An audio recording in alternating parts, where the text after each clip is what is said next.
mo lang kunin ang lupa na binigay sa akin ni Papa. Babawiin ko ang lupang yun. Gusto ko lang makakakap ng nanay ko. Patay na po yung tasing. At yung anak ko. Pati yung mga possible witness. Nareglo ko na. Igaganti ko yung nanay ko.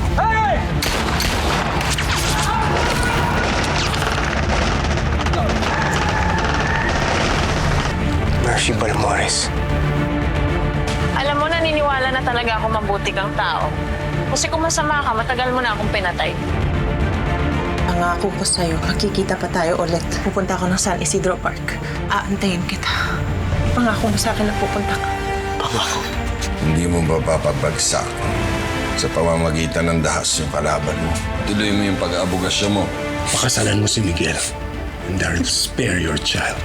Nakausap ko na yung anak ko at tanda na siya magpakasal sa'yo. Bawal niya sa lupa. Siguraduhin niya lang na walang ibang makakaalam. Mananagot ang lahat ng mga taong gumawa sa'yo nito. Kahit sarili ng kapatid, pinapatay mo. Babayarin niya lahat ng ginawa niya sa atin. Batas ang armas niya. Kung batas ang armas niya, batas ang gagamitin ko para durugin siya. Siya ba yung recipient ng award? Exceptional yung mga credentials niya, di ba? Why don't you join our law firm? Pag-iisipan ko. Kapag nakapasok na ako, lahat ng information na mabibigay sa akin doon, ibabato ko sa inyong dalawa for validation. Attorney Abraham, Espiritu? Yes, ako nga. Sensya ka na, hindi kita na-recognize agad. Bulag kasi ako. Si Attorney Espiritu ba yung iniintay mo? Inibitahan siya ni Dad sa foundation, di ba? Huwag mo akong lolokohin, Mercy. Kailangan kong pasukin ang loob ng utak niya. Anong plano mo? Pasasakin ko silang lahat hanggat makuha ko yung pinakamaliit na detalye sa kanilang operasyon. I want you to cook something up. Meron kasing rape victim si Rodante na natatakot lumabas. Makipag-coordinate ka dito kay Atty. Abra. Magtulungan kayong dalawa. Palalabasin natin mukha ng hustisya na lalawigan ng Rosario, which is Mercy. Makukulong na si Governor Rodante. Judge! Pinasok tayo! Halika na! Taong pinagkakautangan namin ng aming buhay ng aking anak, Attorney Abraham Espiritu. Siya na ang aking special consultant concerning all matters of the firm. Ituturo ko sa iyo lahat ng mga kailangan mong malaman. May kapalit. Your allegiance. Kailangan natin isikreto to habang naghahanda tayo sa pag-alis namin ni Fatima. Hindi nila alam na nakakakita na ako. Norman, Kakamali ka. hindi magsisinungaling ang mga dokumentong hawak ko tungkol sa tunay mong pagkatao. Ngayon pa lang sigurado na ako eh. Si Abra yung ginugroom ni Judge. Nakapalit ko. Dad, wala akong pakialam kung anong gawin sa akin ni Judge. Yung hihiwalayin ako ni Mercy yun, hindi ako papayag. Nakuha ko na yung address ng master. Kilala daw niya yung kaisa-isang killer na buhay pa hanggang ngayon. Sasama ako sa ayaw at sa gusto mo. Ganito yung nangyari sa akin ng magulang. Pinwersa ako ni Miguel. Pero nung naging buhay ko kay Miguel. Kasalanan ko to. Sana nandun ako para protektahan ka. Hindi mo na sana pinagdaanan lahat ng pinagdaanan mo dahil kay Miguel. Kaya si Master. Oo, ako nga. Isa na lang ang natitirang buhay sa kanila. Si Atoy Santos. Saan ko siya makikita? Diyan sa lugar na yan, diyan siya nagtatago. Pumayag ka na makipaghiwalay ako kay Miguel. Susundin ko ang gusto mo. Tatakbo ako bilang gobernadora ng Rosario.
Padre.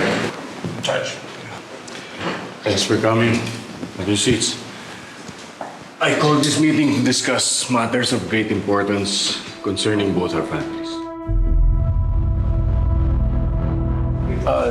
Judge, kung tungkol po ito dun sa nangyari sa amin ni Mercy at sa ni Abra, hindi ko pa sinasadya. Well, unfortunately, it's about Mercy and you, Miguel. I believe it would be best for Mercy's well-being if you just end your marriage. Meron ako itatalaga na isang taong pinagkakautangan namin ng aming buhay ng aking anak. At ito ay walang iba kundi si Attorney Abraham Smith. Pero kailan tayo ikilos dyan? Pag nabilog na ni Abra, yung ulo ng asawa ko ni Judge, ngayon pa lang sigurado na ako eh. Si Abra yung ginugroom ni Judge na kapalit ko. Pag pumayag na si Judge na hiwalayan ka ni Mercy, yun ang hudyat natin na bibitiwan na niya tayo. Doon tayo kikilos.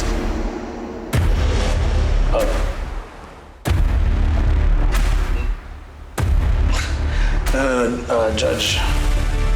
Okay, alam ko may mga problema kami ni Mercy, pero aayusin ko po yun. Just give me a chance. Don't do this to me. Please. Benito, hindi ba masyadong mabilis ang decision mo? I mean, have you thought about the consequences of such a decision?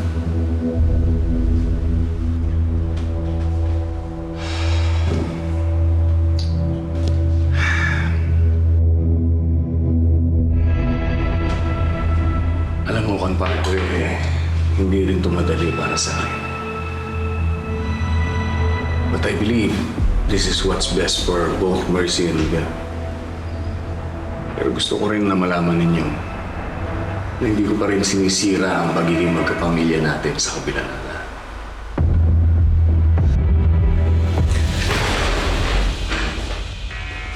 Unang-una, sino ba nagbigay sa'yo ng karapatan na kuha sa akin kung anong meron kami ni Mercy? Hindi ka naman hukom. Lalong hindi ka Diyos. Sino nagbigay sa'yo ng karapatan na kuha sa akin kami? Miguel, calm down. Pag-usapan natin ito naman. Hindi, sumusobra ka to eh! Ano akala mo, makokontrol mo kami? Mga buhay namin? Hindi kami natatakot sa'yo!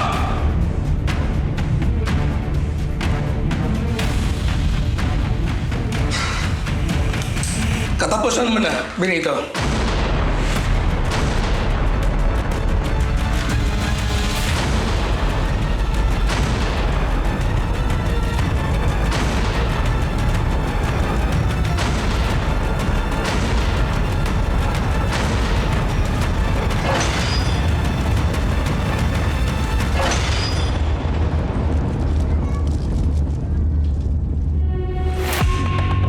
Atoy! May naghahanap sa'yo doon sa labasan. Ha? Sino? Ayun oh.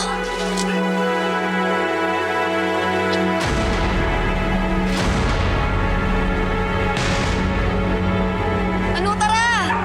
Mga pre, may naghahanap daw sa akin. Sa patol! Ayun, oh. Kayo na bahala, ah. Tulungan niyo ako. Tara, tara.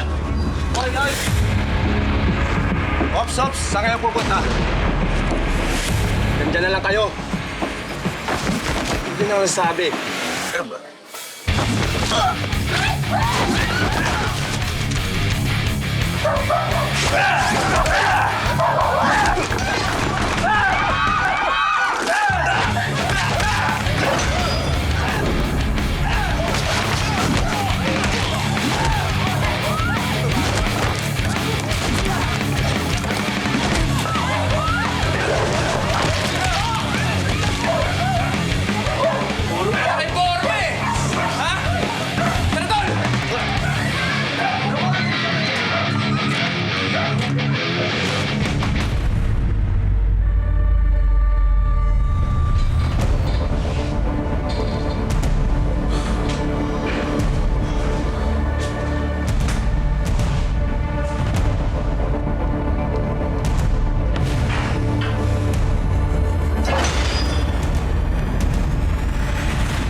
pa, ibaba mo na yung baril mo.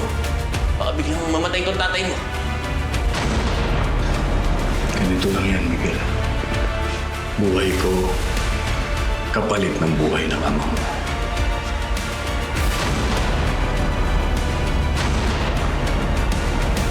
Ibaba mo na yan, Miguel!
Wala, saan sila?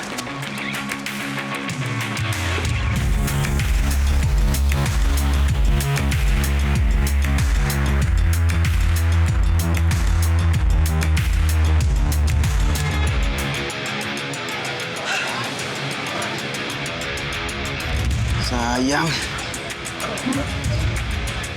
Tara na. Baka makilala tayo dito. Walang takip pa. Tara.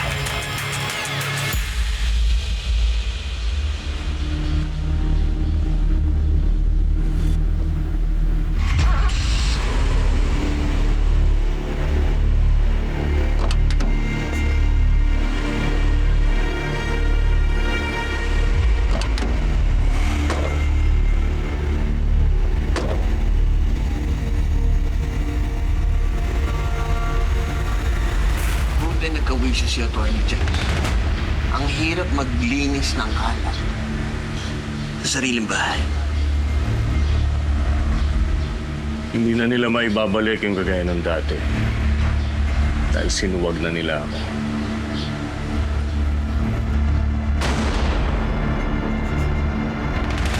Ano plano niyo? As always, siguraduhin mong walang matitira sa kanila.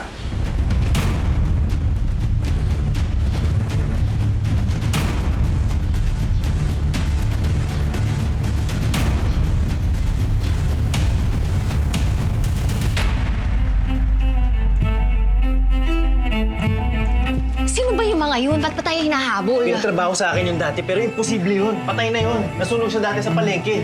Eh, paano tayo natuntun ng mga yun? Hindi ko alam. Kaya kailangan na natin lumayo. Palapit na sila dito.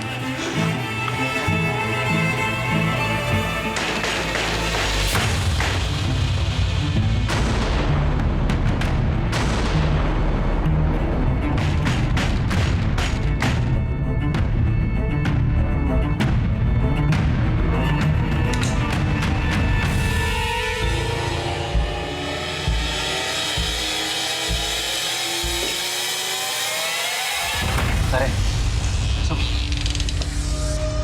Oh. Saan ang punta niyo? Mahabang kwento pare, tsaka ako na yung kuwento sa'yo. Sige. I-text mo kaagad sa akin ang bago niyong lilipatan na. Para mabigyan pa rin kita ng trabaho. Oh. Bagong trabaho. Pangmalakasan yan. Sigurado ako matutuwa ka.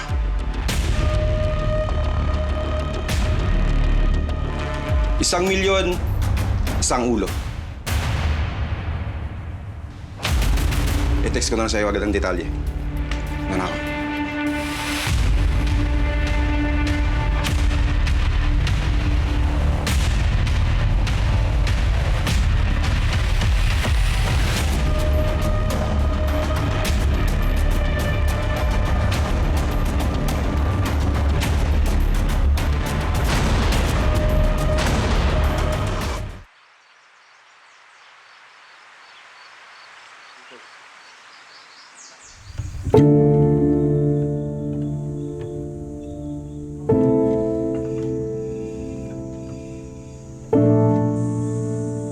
Oy, Tommy Boy.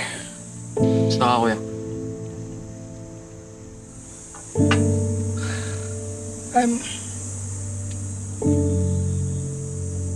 I'm good. I'm doing better.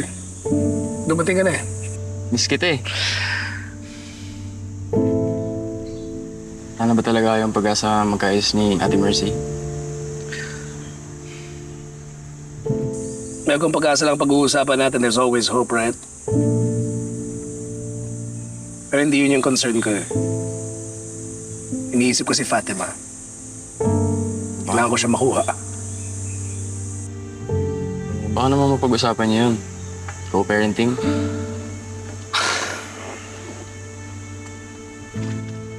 Kaya lang nga. But really, I'm okay. Ang importante sa akin, magkakasama tayong tatlo. This calls for a celebration, boys.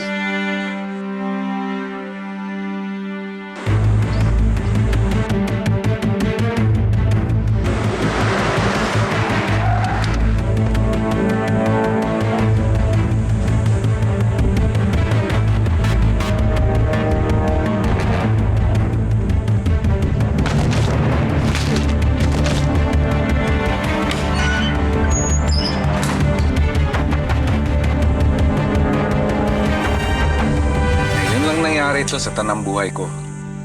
Di nyo alam kung gaanong kasaya ako ngayon.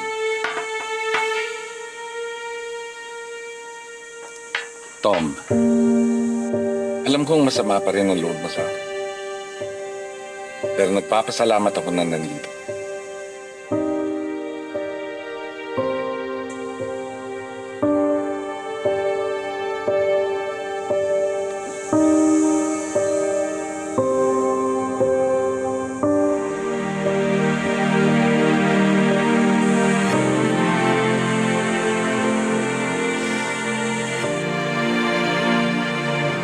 Cheers. Cheers!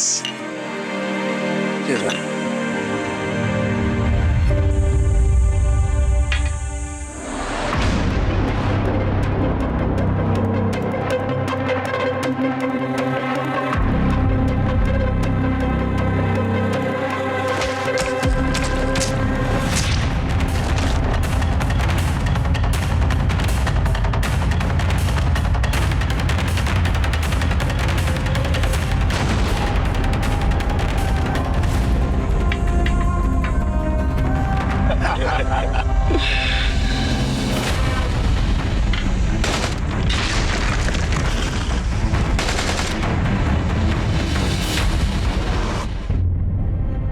Is it too tight? It's okay, Mommy. Can I see? So pretty.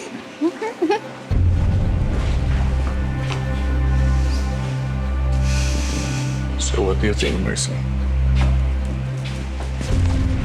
You look perfect, Dad. Thank you.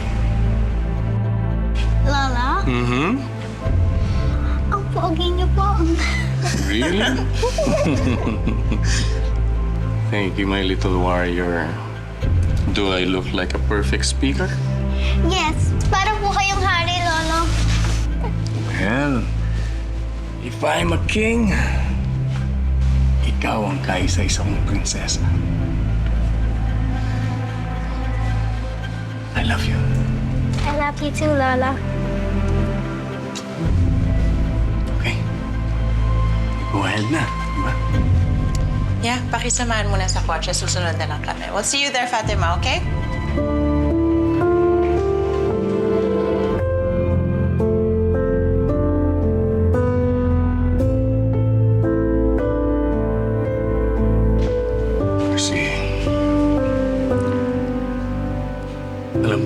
madalas marami tayong mga bagay na pinagtatalunan. But somehow, we always manage to find a common ground. Dahil pamilya tayo. Kahit na ano pang mangyari, mananatili tayong pamilya.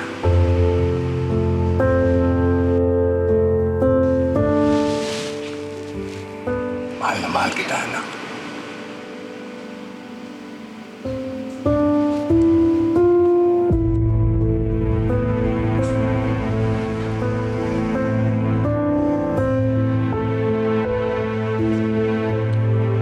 Dad, maraming salamat sa pagpayag mo na maghiwalay kami ni Miguel.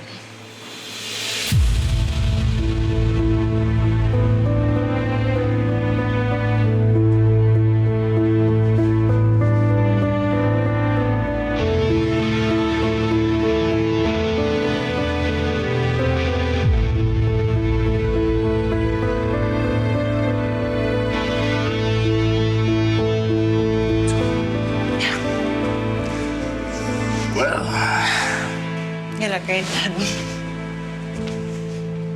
let's go.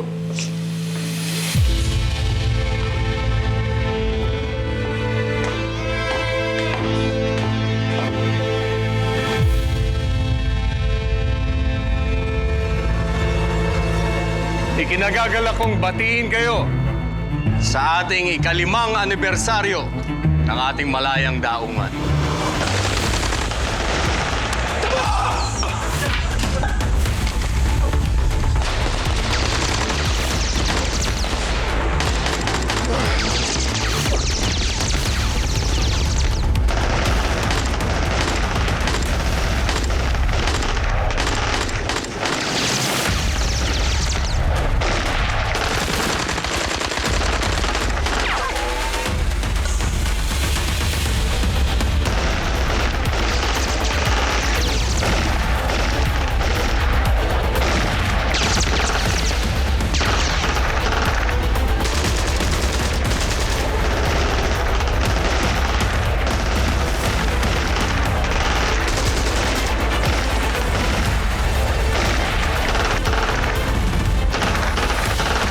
Maraming salamat sa inyong tiwala at suporta.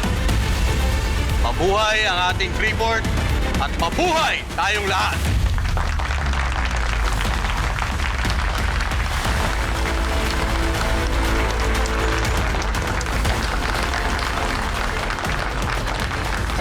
Huwag maninitigan para sa lahat. Kahit na ikot ng mustisya ay mailap.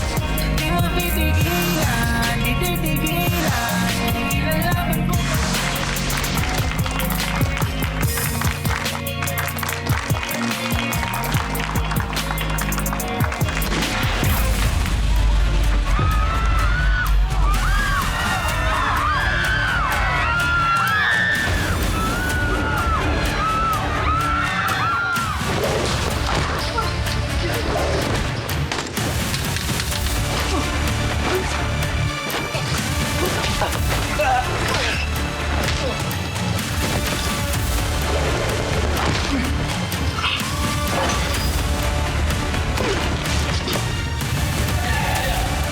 Baka malaki tayo! Bang sir, sorry. Yung hindi pa nila po yung alaw dito. Ano nangyari? Jane Abrel sa Balmores. Yung bumarel, nahuli ba? Nakilala mo ba? Nakatakas pero nakilala ko. No pulse and no BP. Let's revive the patient. Let's defib. Still no pulse and no BP. I'm clear. You're clear. Everybody clear.